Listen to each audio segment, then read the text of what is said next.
This Photography News podcast is sponsored by MPB.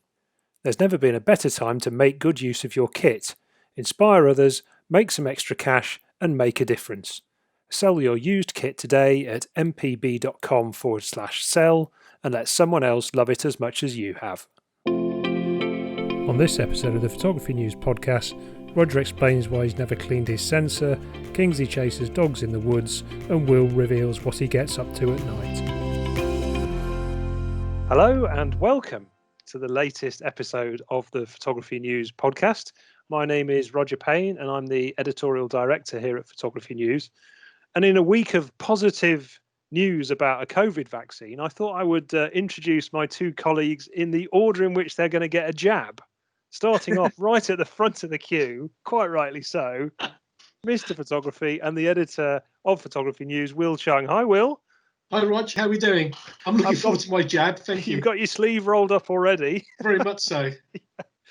And standing at the back of the queue, and probably quite rightly, contributing editor Kingsley Singleton. Hi, Kingsley. Hello. Are we saying that I'm at the back of the queue because I'm so youthful compared to you two, or because ring around on crumbling headlands does not a key worker make? Well, probably a bit of both, but it's definitely age related, which is why I'm obviously beautifully sat in between the two of you. But welcome aboard, chaps.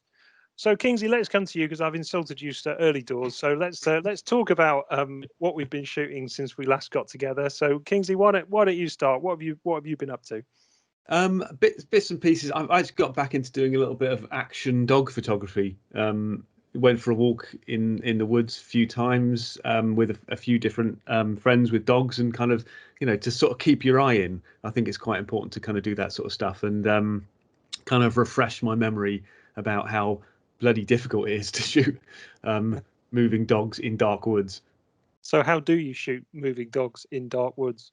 Well, I suppose it kind of comes down to relying to a certain extent on image stabilization, but also really it's about freezing subject movement, so it's high ISO to get the enough shutter speed.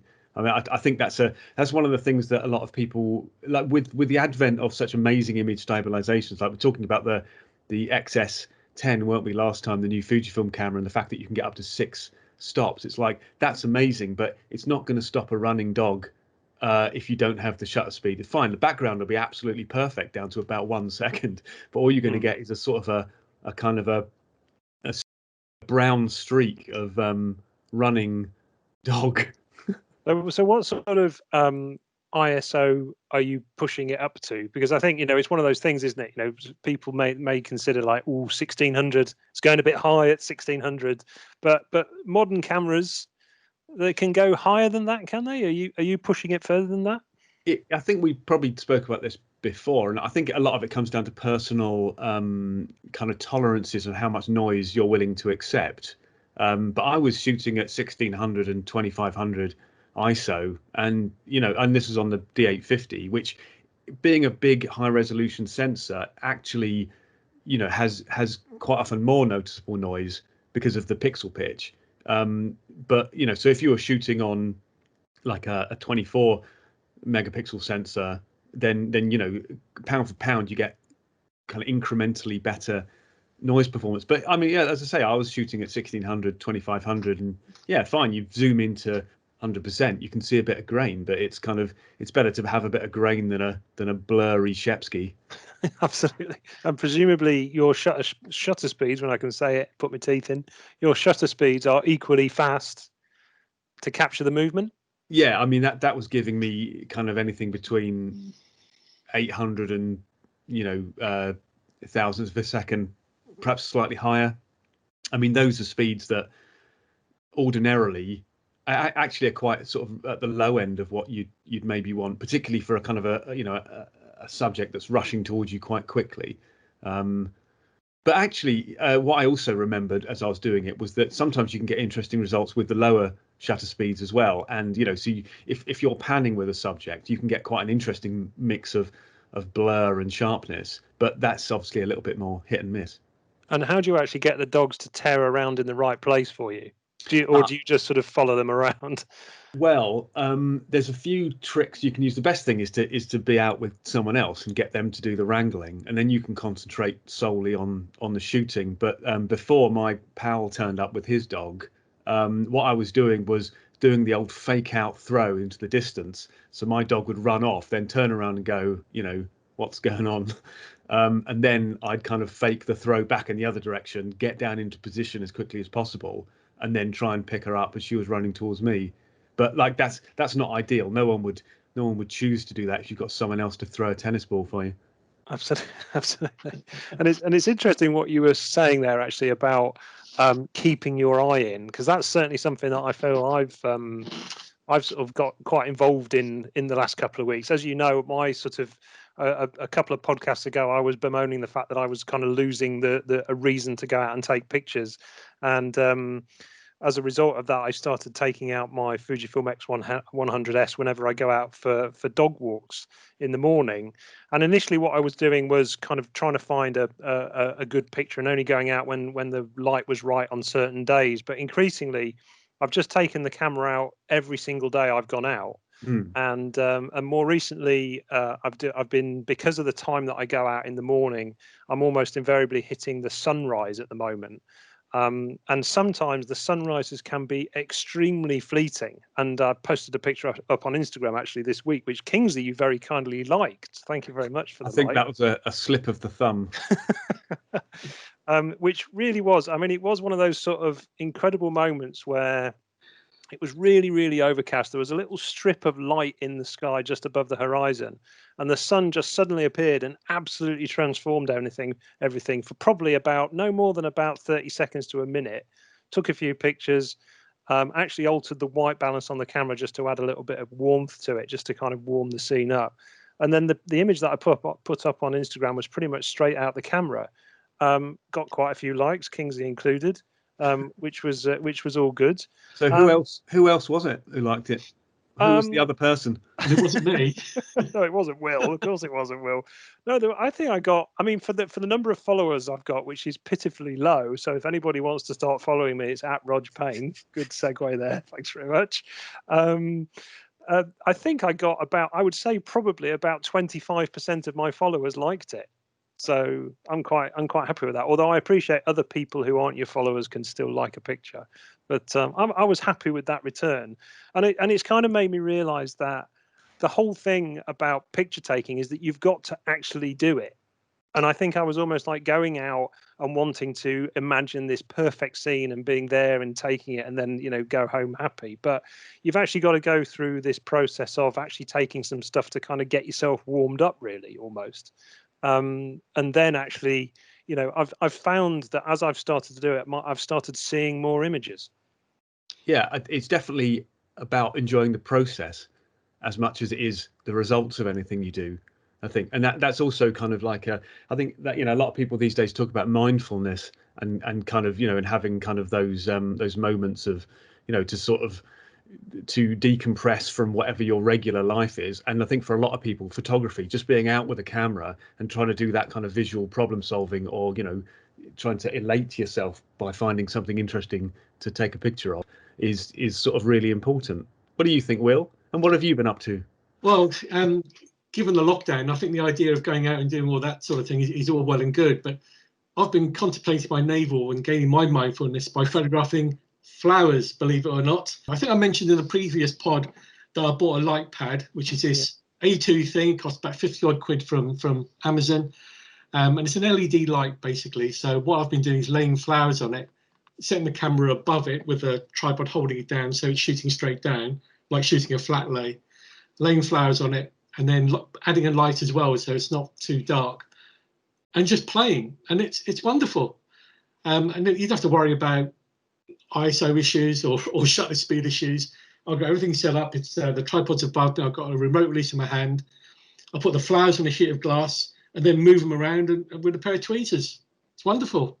I was about to ask whether you were putting them sort of directly on the light, but so you are using like something to keep them off the surface. Yeah, well, the surface of the light itself is fine. I'm quite careful, so I'm not scratching it. But the beauty of having a sheet of glass, which I've got from an old frame, protected with some tape so I don't cut myself, is the fact you can compose it and move it around if you need to. It's moving a sheet of glass is much easier than moving an A2 light pad or a camera mounted tripod. I was heavily criticised on this very pod for setting up a tripod, sticking something on a bit of paper and moving it around until I got the right composition. But I'm glad to hear you've taken that on board, Will. But what you were mentioning there was I sort of reminded me of how important that part of the process is. You mentioning tweezers and just moving stuff around by like a few millimeters just to kind of what's your kind of approach to that in terms of like fine tuning a composition? Well, I think you got me confused with my twin brother, Kingsley. It wasn't me who criticised you under the paper. But one thing I did find, and I have spent more money, I'm afraid, but I did buy one of these monitors, additional monitors that you can plug into the HDMI output of a camera. So what I've got now is I've got a camera 2 foot above me looking down. So rather than have to keep on standing up and looking at the monitor and then sitting myself back down, I have this 5-inch monitor perched on a mount in front of me. So I can move things around quite precisely, knowing I'm getting the view from the camera, but without having to move. And c'est combien le moniteur? That cost me £150 from another well-known retailer named after a river in South America. It's very good. I mean, it's wonderful. I never had one before because I've never needed one. I don't shoot much in the way of video. But having this little 5-inch monitor at working level means you can be very, very precise without having to keep on getting up and down, which is time consuming and hard work. So obviously that's taken up some of your time, Will, but I know that we're recording this podcast on the day that the next issue of the magazine goes off to press. So presumably that's also been keeping you busy over the last couple of weeks. Yeah, that's right. It's been very busy, Roger, the last few weeks. As you say, it's a double issue. It's our special before Christmas. It's the last one of the year. And there's lots of tests in there. So I've been playing with the new Canon EOS R6. I've tested this Panasonic Lumix S5 and a load of other stuff, including Canon printers, an Epson printer, tripods from Leo Photo, all sorts of things. But we've also launched this year's Photography News Awards. And this is where we recognise outstanding product and services. So we've, editorial team, we cobbled together a long short list. There are about 40 odd categories. And this is where we ask readers to place their vote for the winners, which we're going to announce early next year, around February time, I think it is, memory serves. So it's a launch of our awards in this issue. So they're well worth looking at. Voting is free. Just go to the PN website, and all support is much appreciated. So listeners out there, please get on the website to vote, please.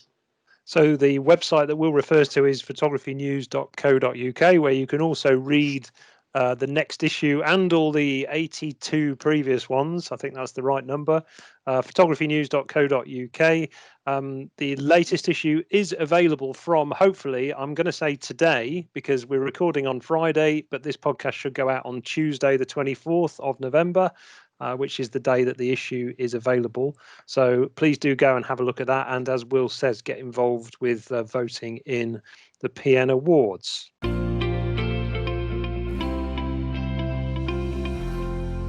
Moving on, let's talk about something in a little bit more depth. And we thought that given that we're all experiencing shorter amounts of daylight and longer night times, it's a good time, as good a time as any, to talk about taking photographs in the dark, because there might be less daylight, but that doesn't mean you should have less time getting out and taking pictures.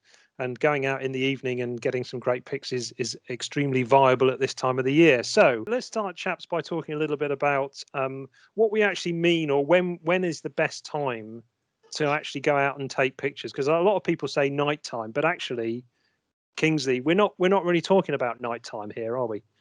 No, you're talking about blue hour, or specifically, or even it's in my experience, it tends to be less than that, insofar as you've got a sort of a period after sunset where it's not quite right for low light photography yet, and then it sort of kicks in maybe 20-30 minutes after sunset, and then you've maybe got another 30 minutes 40 minutes until it gets a bit too dark. I mean, it does obviously depend very much on which way you're pointing your camera, whether there's any light left in the sky, whether there's any sort of artificial light in the sky which you can use. And the reason I'm talking about light in the sky, and this comes down to a certain extent to kind of personal preference, is just that I like to, for those pictures, to mix artificial light and natural light. And I think when it gets too dark, things just get a bit too flat, really. I mean, I'm sure there's a lot of people out there that take wonderful pictures, you know, low light pictures in the dead of night. But personally, I prefer that sort of mix. It depends on what you want, though, Kingsley. If you like to shoot, let's say, tall buildings, you're looking up to the sky. You know, you're walking around London, for instance, and you're photographing in the city, and you want skyscrapers and all that. What you say is perfectly relevant. But if you're not bothering with the sky, a lot of people just shoot detail at the night. That can work perfectly well. I mean, obviously, it's still a challenge because you need existing light. And as a random example, I've got a project, or had a project running in Venice. And this time last year, I was running around Venice between midnight and 3 o'clock in the morning when it was pitch black, because that was the best time to do it. But also there was plenty of ambient light around the shoot, and the black sky wasn't an issue at all. So it depends what you want. Was that the point at which the pubs had closed? It was. They don't have the flexible opening as we do over here. But no, that's a project I did, and it was great fun. And when lockdown, or when COVID is finally been banished and we get out and about again, I'll be back to Venice like a shot to do more. But it depends what you want to do. And I know plenty of people who walk around the cities. You know, I've got friends in London, for instance, who are often going out and they actually don't want any twilight in the sky, but they're shooting detail down below anyway, and they want the heavy filled-in shadows. So it depends what you want to achieve. Yeah. I guess the thing, thinking back, Will, to when we were doing Photo 24 and we were out in the wee small hours, there is a sort of a greater opportunity, isn't there, when it is the sort of between midnight and 4 or 5 in the morning, when actually everywhere is really, really quiet, and you will get pictures of sort of deserted streets and you know, just a few maybe waifs and strays hanging around, but generally speaking you'll have locations pretty much to yourself. And I remember we wandered around in Covent Garden, and obviously I think it was something like 2 or 3 in the morning, and I appreciate that parts of that are private. I remember some bloke coming up and tapping us on the shoulder and saying, "Here, you can't have a tripod here, mate," at something like 3 in the morning. But you see places in ways that you never see them ordinarily, and so maybe that does advocate going out, you know, at all hours. But absolutely, from what you were saying, Kingsley, if you want the sky in, it kind of needs to be, like you say, the blue hour. And you mentioned there as well about depends which way you're pointing. So basically what we're saying is if you're pointing, hang on, west, is that right? Rises in the east, sets in the west. Yeah, I mean, you've obviously got more light longer in the west, or the what would it be this time of year, the southwest, because the light moves around. And that is obviously going to depend on, that's going to kind of have a certain influence on your choice of composition. And one of the other things that I'd sort of always recommend is having a pretty good idea of what you're going to shoot before you go out, which is why doing things like scouting in daytime helps. Because I mean, again, particularly sort of in my perspective, because I want that, I kind of want those particular conditions, you realize things don't last long, and you actually find that it's better to concentrate on just one location often to get a particular picture right, rather than sort of trying to jam too much stuff in. If your head gets turned a bit, you can, I've sort of found you can pay less time than perhaps would be required to one good picture and end up, you know, just trying to get a load of stuff. Just one thing I want to say on locations, Kingsley. The internet's an amazing resource for this as well. And I remember seeing some pictures of, and you've probably seen them too, of Battersea Station, the remnants of the development, and all the cranes up, and there's some trains in the foreground. And I remember seeing that picture, and I just emailed the guy who took it, or socialed him and said, "Excuse me, I love this picture. Where do you take it?" And he sent me a map with a pin dropped on it and the GPS coordinates and everything. And then I didn't bother doing any research apart from that. I just rocked up, got off at Victoria Station, walked to the spot, and there it was. This wonderful scene. So, what you're saying is absolutely right. But then again, I think there's the opportunity here to tap into your social media outlets and go, you know, if you see some nice pictures, ask the photographer. So many people are so happy to share. It's wonderful. So in terms of things to photograph then, Will, that sort of moves us on quite nicely. I mean, when you go out at night to take pics, what sort of stuff do you tend to look at and tend to focus on? Well, I've mentioned Venice and around there, and that's what it's exactly what I do in London as well. I do walk around photographing building details, and I love photographing details that are unusual and different. And as an example, I remember, I mean, you mentioned Photo 24, and going back to a Photo 24 a couple of years ago, I did the Lloyd's building just with a 50mm lens, and went around photographing what I could while on public property. But I was just shooting detail, handheld at 1.4. And that was really good fun. So I like shooting detail.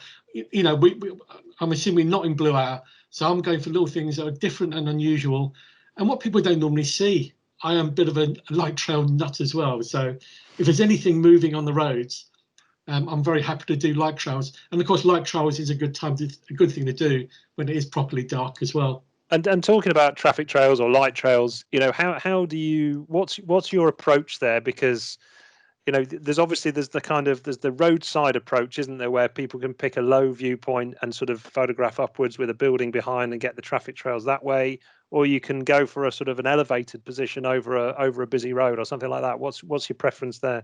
To be fair, I don't have a preference. It depends on the scene. The beauty about the shooting from the bridge scenario is that there are plenty of bridges around. You can park your car safely and walk onto and shoot down. You get the odd hoot from the lorry driver. I noticed that because they think you're the police or something when you turn with a camera on the tripod. But I like shooting from those sort of scenarios. You do have to watch for things like vibration on the bridge. And also I noticed more and more bridges seem to have high protective fences to stop people jumping down onto the road, which means if you've got a tripod which doesn't go particularly high, there's an issue there. And of course, you can poke your lens through a hole in the fence. So there are challenges in photographing off bridges. But I think they're a good way to go. And, you know, there's sort of locations you can scout out even when you're driving around. You just make a mental note when you go over a bridge. You go, I wonder what that'll be like in rush hour. Yeah. And go back and shoot it when it gets darker. And generally speaking, I mean, I've had sort of limited experience of shooting traffic trails, but I don't know about you, Kingsley, but I've tended to go on a bridge over a road, but the road needs to have some degree of curvature in it. You don't just want a straight road. You want it to have sort of a bit of curvature, so that there's a little bit more sort of compositional interest. Yeah, I think get sort of in a way going back to what we were saying about having a bit of light left in the sky. I think one of the reasons I like that is because I like to shoot towns from more of a landscape point of view, and traffic trails are very much kind of part of that, where I would prefer to have like a focal point that the traffic trails are leading towards. And that means that in a way, it's kind of like you have to think quite carefully about what those lines of light are doing and whether they're taking the eye in the right way or the wrong way.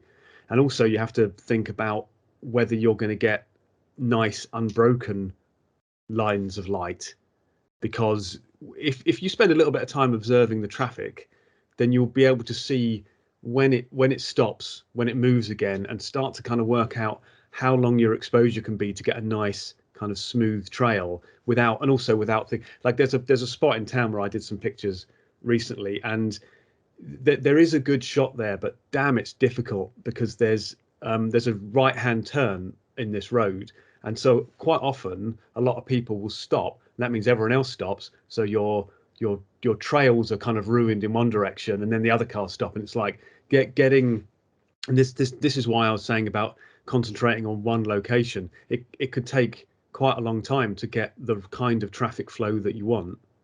Yeah, because presumably if you've got a car stopping or a vehicle stopping, then you get the exposure burns out in that particular part of the frame. Yeah, or it just looks kind of ugly. And it's the same when kind of sometimes interesting things happen. Like, so Will's saying about kind of, getting on a bridge and shooting on a road below. And if you get like a police car coming past with the blues and twos on, then you can get some really interesting kind of patterns and stuff. And it's the same in a way when even if people sort of indicate, but it's a fine line really between something looking interesting and just looking a bit random and ugly. So while we're talking about trails, what about star trails? Will, you're I think we spoke on a previous pod about the fact you had a camera set up in your back bedroom and we're doing star trail. I know you've done plenty of star trails in the past. So you a fan of the star trail? I've seen some incredible pictures of star trails, especially on people out in the woolly wilds of, I don't know, Utah or somewhere like that. I mean, the one you mentioned was from the back bedroom during the first national lockdown. And yeah, I had a camera up there. I did 300 exposures and then stacked them. Bonkers things to do in hindsight, but it was rather fun. I mean, this time of year, it's colder, of course. I mean, I was inside last time, of course, but going out now is much colder, and you don't get the Milky Way this time of year. But I like the idea of doing star trails, and maybe we should get around and do it. Absolutely. I was going to come on to say that. I think it's about time we had a little challenge for ourselves that we haven't done for a little while. So, Kingsley, are you on board to shoot a star trail? Yeah, like weather gods being willing. Yeah, I mean, the only thing I'm actually kind of I've been trying to find time to do night skies because I bought a star tracker months ago, and I've probably mentioned on a pod before, but it came with a sticker on it that said, "Warning: new Astro equipment may cause cloudy skies," and it definitely has done that for the list. Like, ironically, it was quite a nice night. I think we all agreed that last night was quite clear, and then we had a frosty morning this morning. And obviously now what's going to happen is between us recording this and the next time we record it, it will be heavy cloudy skies for the next 2 weeks. But let's endeavour to do that, and then we can pick that up for the next podcast. But I mean, I just wanted to talk a little bit about a couple of other things. But first of all, our kit considerations. Now, obviously, I think we're all assuming that we're going to be taking a tripod out to do low light stuff. But obviously, some of the other things, I mean, you've already touched on it there, Will. It's a lot colder.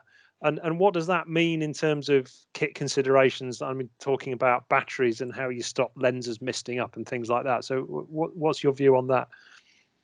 Well, it depends how what conditions you go out in, really. I mean, in this country, it's not that cold. We're not talking, the Arctic Circle where it's -30 or anything like that. So, yeah, but of course, wrap up warm. I know some photographers, not me, of course, but some photographers who take a hippie with them, a hip flask full of whiskey or whatever they want to drink to keep warm.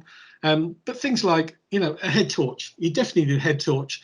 And I mentioned it previously, but buy one with a red option if you can. It just saves ruining your night vision. And I'm a fan of fingerless gloves as well to keep warm. And of course, if it's that cold, I mean, good God, if it's that cold, take some of those heat pads you can buy. They keep your hands warm for 8 hours or something. But just be sensible and just wrap up warm. And of course, if you're doing a Kingsley and going out to the woolly wilds where you're likely to fall over, let your loved ones know where you're going. Take a charged phone in case there's a problem. But just be careful. And of course, there's a personal safety issue too. Regardless of your gender, it's some places are more strange, dangerous, whatever you want to call it, than others. I mean, to be fair, going back to Venice, we were running around there 4 o'clock in the morning. Never felt in danger at all. No threat, nowhere. It's brilliant. And I've been in London in some places, and being with other people is definitely a good thing.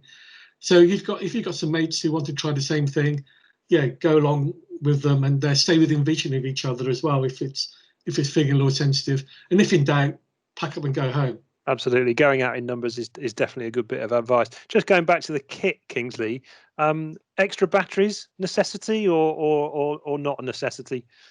Well, yeah, I guess. I mean, longer exposures drain battery life, and obviously, shooting in the cold drains battery life faster than regular shooting. I'm not sure what regular shooting is, but and there's a lot of good advice that's been written lots of times about where you might keep batteries. You keep them in a pocket close to your body. It'll stop a battery that you're not using kind of, having its kind of power fail on it. Going back to tripods, there's a couple of things that I thought were kind of worth mentioning. One is when you set up, sort of make sure that you're not going to be disturbed, because that's really annoying if you've got a good angle and suddenly you realize that you're outside a tube station and you're going to get run over by kind of hundreds of people. Not at the moment, obviously, but and the other thing is to think about taking a mini tripod with you. And I think we just put a really good mini tripod into this month's buyer's guide, which is a Novo Mantis T3. Really excellent little tripod, and the sort of thing that you can quite reasonably set up on a wall, or out of the area of footfall a little bit more easily. And the tripod being kind of probably the most vital ingredient to a lot of these pictures, it's kind of important to think that through before you go out. I was just going to mention, we're talking about kit. Light pollution is obviously an issue in the big cities, and the light is very brown or yellow or orange, depending where you are. And it might be worth just mentioning the use of light pollution filters, which can just reduce the yuck that you get with light pollution. But of course, you can always go to black and white, which is another way to get around the color issue. Is that a technical term, the yuck? The yuck, yeah. Use it all the time.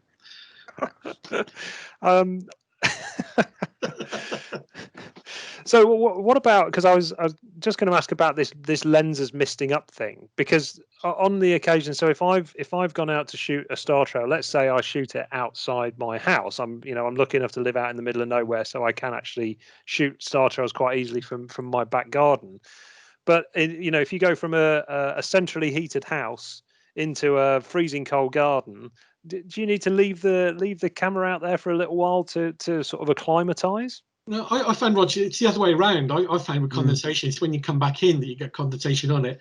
The issue though, which could be relevant, is camera out for any time, is that you might get a frost forming on the lens or something like that, condensation on the lens. But it's not often when you go out from somewhere warm into somewhere cold. It's normally not a problem.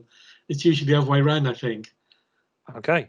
Good stuff. And I'm interested that neither of you have mentioned using a remote release, but surely that is a Kingsley. You must use a remote release for your nighttime stuff. Remote releases are things that I buy quite often, but rarely seem to use. And the main time I do use them is for exposures, for bulb exposures. And which you do at night, right? Which you do at night, yeah. But I've tended to kind of like, I think that there are several methods of, if it's timing that's really, really important, then being able to time it from a remote release is really, really good. That's absolutely right. If it's just about not touching the camera, there are plenty of ways these days that you can sort of trigger your exposure after your hands have sort of left the camera, and so whether it's the self timer or some sort of mode, they're all kind of perfectly valid kind of but yeah, if you've worked out that your traffic trail needs to last exactly 12 seconds, then definitely a remote release is a good idea. What about you, Will? I'm a fan of remote release, and I was going to say, mention them and get one which has got a timer built in. So once you get beyond, for instance, the 30 seconds maximum shutter speed of many cameras and you're on B, having a shutter release where you can dial in, you want a minute or 2 minutes is wonderful. And also, we're talking about star trails here, and if you want to do, let's say, some star stacking, some of these remote controls, you can dial in how many exposures you want to make, and the gap between them as well. So if you are doing a 300 shot and you don't want to be out there on your own with the thing in your hand pushing the button 300 times, you can delegate that responsibility to your remote control. Well, that's really good advice there, chaps. Hopefully that's given you some top tips to go out and start shooting in low light. Obviously, any pictures that you get, we'd love to see them. And the best way to send stuff through to us is on our social media channels. We're on Instagram, Facebook, and Twitter. And the handle for all those is @PhotoNewsPN. So please do send some images in.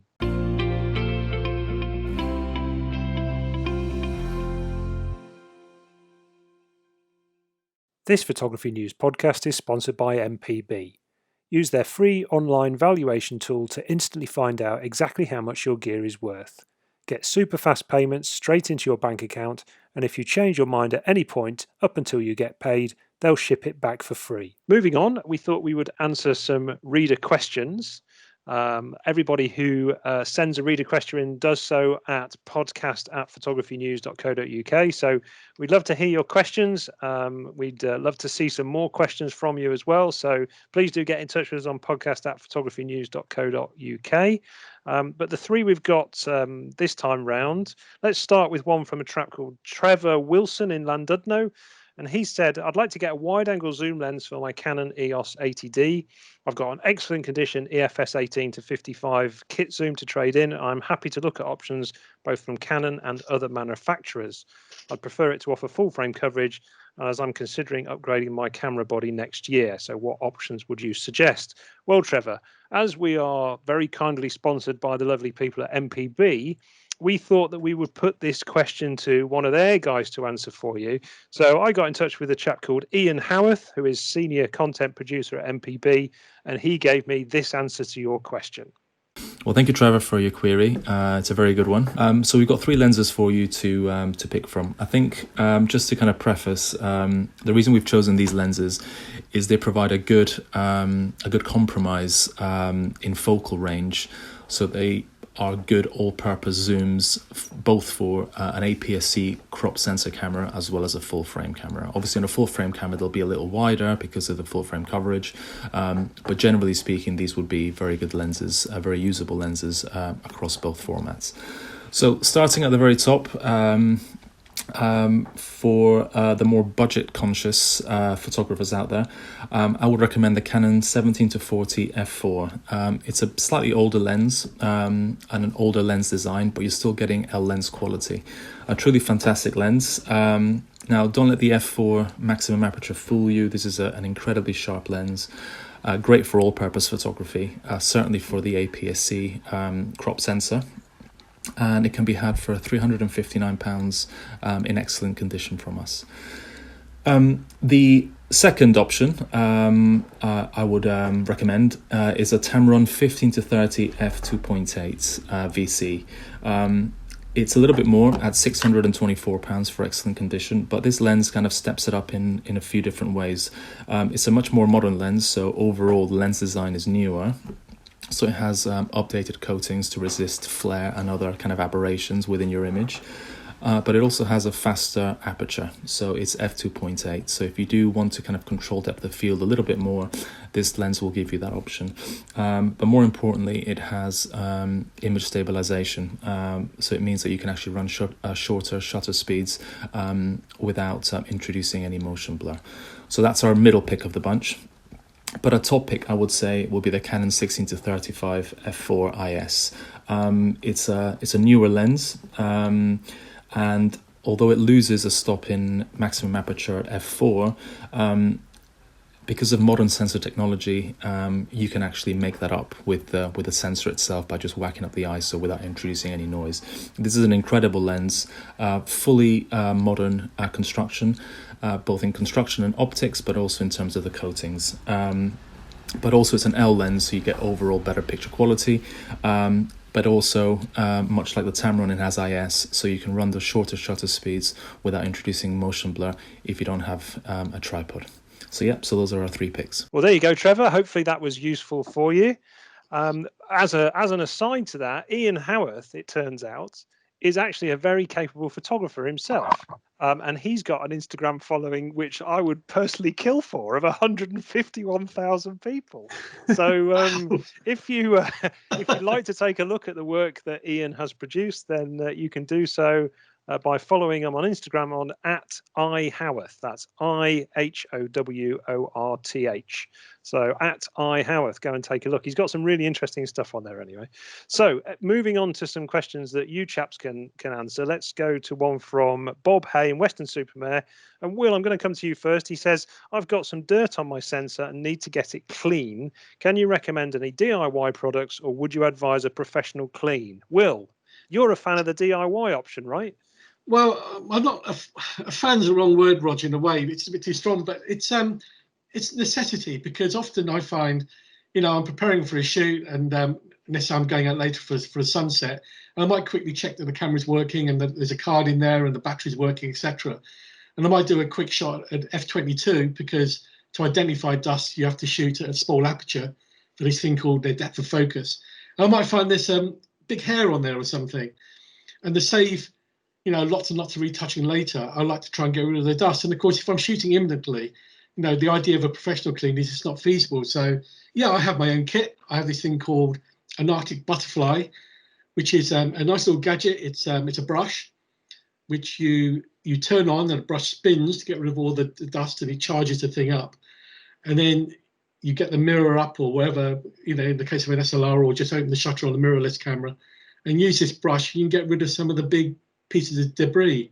And by the way, just to say, this Arctic butterfly, I've heard people turn it on so it's spinning while it's on the sensor. You don't do that. But you spin it to get rid of all the dust and charge it up. Then you wipe it cleanly when it's not spinning. And I find I do that, not that often. I mean, 3 or 4 times a year. I mean, I try and practice good technique when I'm out and about. So when I do change lens, I turn the sensor off, for instance. I have the camera body facing down so I don't get anything dropping into it. And of course, I turn my back to the wind if it's blowing a hoolie out there. So I try and be sensible. But, let's face it, I don't clean my sensor that often. But the fact is, I do it myself when it needs be. And I use this gadget called Arctic Butterfly. I use liquids and swabs as well. And to be fair, I haven't had an issue. It's been fine. And just tell me a little bit about that, how you were checking for dust on the sensor in the first instance. So you said shut down to f/22 and just photograph a blank wall or something like that? So blank wall, defocus. What you can do is photograph something defocused. It could be the sky, it could be a brick wall. And f/22, and it's this thing called depth of focus, which is the amount of, if you like, the depth of field behind the camera lens. So in the sensor plane. And to be fair, if you're a portrait photographer and all you shoot is at f4 or 5.6, dust is never going to be an issue for you. It's people like me and Kingsley who stop down to f11, f16 that, all these watermarks and hairs make a real obvious presence on your sky. And you spend hours cleaning the thing in Photoshop afterwards. Absolutely. So yeah, do a quick test, defocus, f/22, photograph this like a sky or a blank wall. Doesn't even matter if it's blurred because you're looking at what's on the sensor itself. And then when you turn the shutter off and have a look and check out the image, if there are any nasties on there, you'll see them quite clearly. Great. Well, I personally have never cleaned a sensor in my life, nor have I had it professionally cleaned. So I'm probably not the best person to ask on this one, Bob. But plus the fact I've got my main camera has got a fixed prime lens on it, so nothing gets into that sensor, which is quite handy. But Kingsley, what about you? Are you a DIY guy or are you a professional clean chap? I think, so while Will goes for the DIY route, which I think is perfectly valid, and especially if speed is of the essence and you have the confidence and you have the kit to do it, you've invested in that stuff, it's a great backup. Personally, I've never actually cleaned one of my own sensors, although I do actually have I've got a gel pen thing, which apparently is a really good method of doing it. So it's not like one of these swabs or the Arctic Butterfly that Will uses, which works by creating a static charge to draw dust off the sensor. This is like a kind of a little sticky pad on the end of a stick that you kind of you just touch it onto the sensor to remove the blobs. And apparently that's what a lot of the people that do it professionally use, and people like Nikon and stuff in their own cleaning centers. So I've had sensors cleaned on numerous occasions, but it's always been done professionally. And I think if you do it once or twice a year, it's going to cost you between 30 and 50 quid a time, depending on the size of the sensor. It's not a significant outlay, particularly if you compare it against the cost of investing in sensor cleaning stuff. But as I say, really, it's down to kind of personal preference, I think. So there you go, Bob. Hopefully that answers your question. And I think ultimately what we're saying here is if you've got the time to get it professionally cleaned, then do that. But if you want to just clean it quickly at home, then the DIY option, there are some perfectly good kits and bits of equipment out there that will help you do that. Can I add something to that? You can. We've all got old digital bodies tend to sort of hanging around, things that perhaps we haven't got rid of yet. And actually, it's quite a good idea to practice on one of those if you're going to get into sensor cleaning. So if you've got a sort of a backup body, obviously that's the one that you'll want to be practicing your skills on. Okay, let's move on to the final question, which comes from Amanda Gold in Swanley, and she says, my partner is showing an interest in photography. It's good to hear, and I'd like to buy her an entry-level DSLR for Christmas. I'm a Canon user, so it would make sense to stick with the same system. Which models would you suggest? Will, I'll come to you first on this. Entry-level Canon DSLR. Well, I'm happy to go for the new route, and Canon still is very, very strong in the DSLR market, despite all its interest in mirrorless. And the camera I would suggest man to have a look at least would be the EOS 250D. Now, she hasn't mentioned how they're going to work with the lenses. Are you going to share them, or whether she's got spare? But the 250D you can buy for 529 quid at the moment, body only. And this is a 24 megapixel sensor camera, so it's plenty of resolution for most needs. There's a 3-inch Very screen that it's a touch screen too. So for shooting at low angles or doing selfies, it's perfect for that. If you're interested in video, it's 4K, and it gives very good imaging, very good image quality. And its autofocus is very quick as well, typically Canon. And this is one of the cameras that uses dual pixel CMOS AF, which is a very sensitive, very effective system. And that's working in live view mode. And it's, you know, SLRs can have a problem in live view mode with AF, but with this Canon, it's that's not an issue. So I would suggest, man, having a look at that camera at least. So some cutting edge technology in an entry level camera. That sounds good. Kingsley, what about you? Are you thinking new, or are you thinking used? My initial thought is, having kind of looked at some of these prices, how incredibly accessible this stuff is now, particularly like, you know, the entry level stuff, and how good it is compared to the stuff that was around, you know, 10 or 15 years ago. Just changing a slight tack, I would definitely consider, I mean, this depends on the level of interest that you think is going to be, this gift is going to be welcomed with, but you can make a significant saving by going down the second-hand route. And without wanting to labour the point of our friends at MPB, we had a look on their site earlier, and they've got a 750D in as new condition for 364 quid. So, you know, if your budget is further towards what Will was suggesting, you can then use the sort of the offset to buy a lens.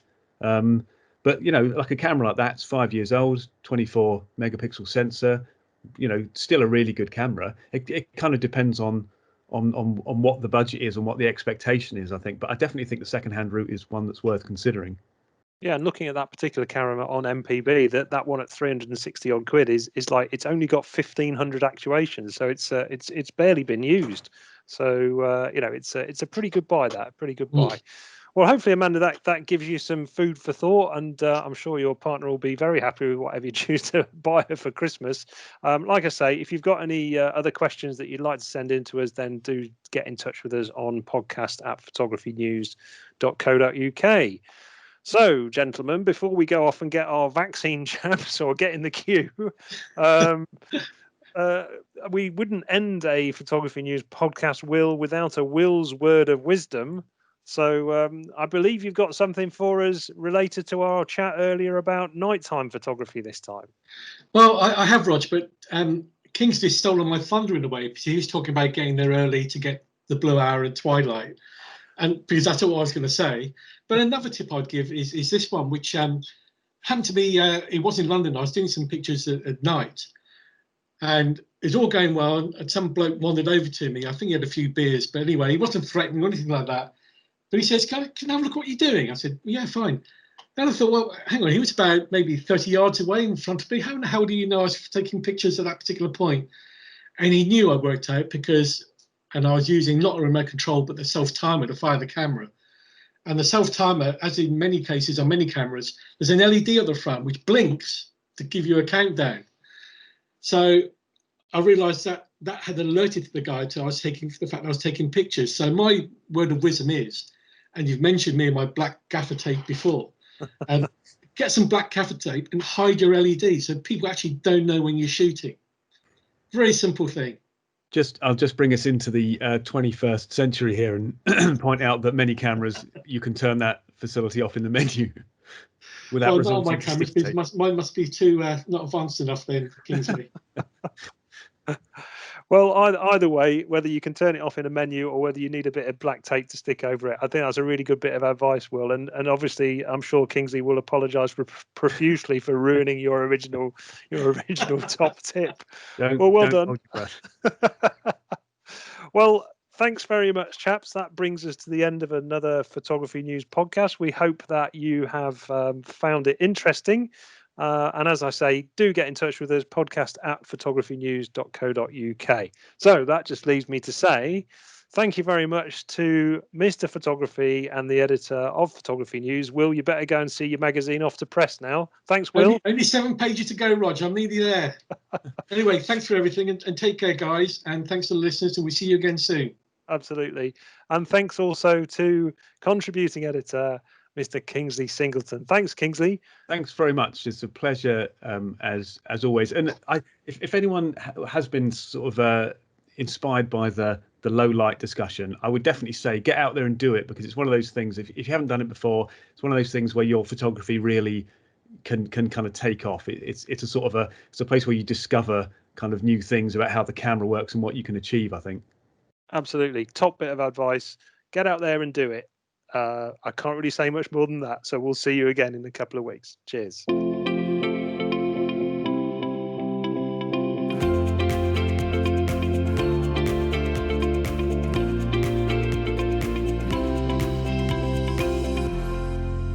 This Photography News podcast is sponsored by MPB. Enjoy contact-free doorstep pickups which are safe, convenient, fully insured and completely free of charge.